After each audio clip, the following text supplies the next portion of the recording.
Votre invité Sonia Mabrouk, c'est Laurent Nunez, secrétaire d'État auprès du ministre de l'Intérieur. Bienvenue ce matin sur Europe 1 et bonjour à vous Laurent Nunez. Bonjour. Les rassemblements hier contre le racisme étaient interdits dans les faits, pourtant ils ont été tolérés.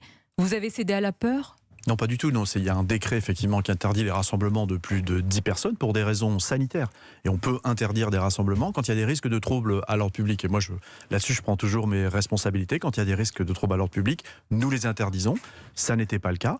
Il n'y avait pas de risque de trouble, donc pas de raison d'interdire. Non, l'interdiction, elle est sanitaire. C'est un décret qui prévoit qu'on ne peut pas se rassembler à plus de 10 personnes.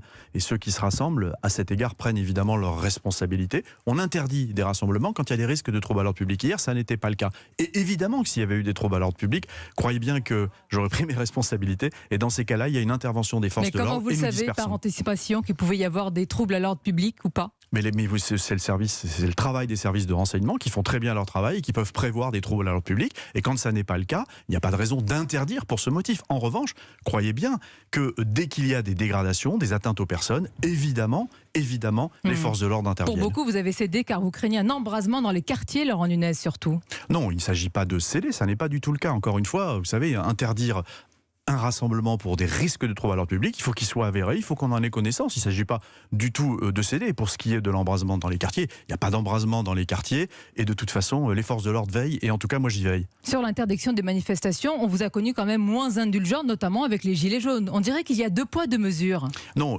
pardon, les interdictions de manifestations pour des risques de troubles à l'ordre public pendant le mouvement des gilets jaunes, il y en a eu très peu. D'ailleurs, les manifestations se sont déroulées. Ce qui a posé problème, c'est le débordement et les violences d'un certain nombre de manifestants qui ont entraîné des réactions de police.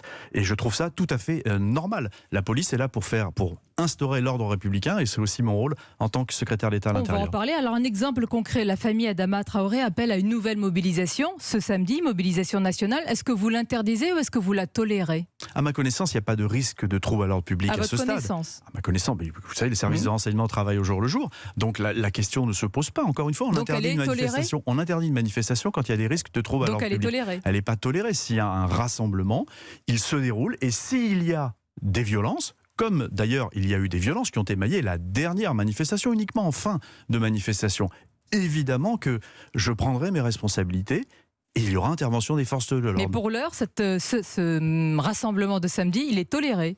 Pour l'heure, il n'est pas toléré. Ce rassemblement, il va se dérouler et s'il y a des troubles à l'ordre public, les forces de l'ordre seront présentes comme à chaque fois.